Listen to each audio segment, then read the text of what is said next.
child of the Great Depression. I'm a teenager during the Second World War.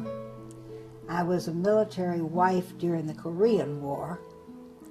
And finally, I was a law student at the University of San Diego starting in 1959, and that launched my career as a lawyer.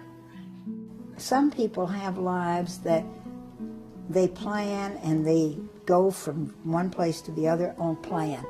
I seem to have had a life that it just fell into place.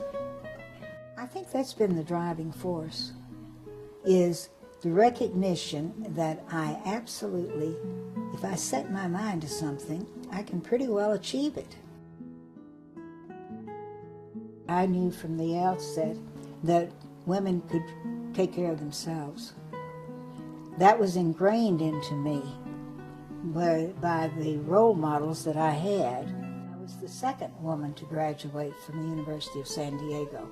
But the teachers didn't seem to feel comfortable with me. They weren't used to women in their class.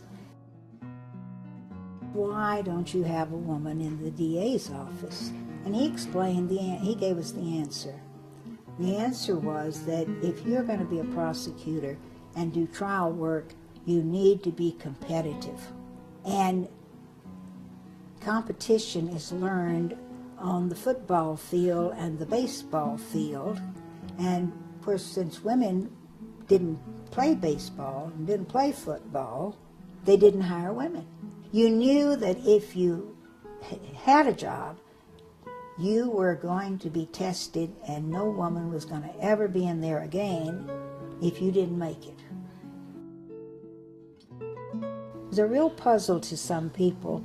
Why would a woman who's got a husband who's taking care of her want to work?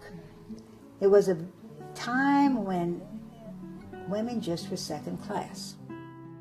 I can't even imagine having had a life as a man.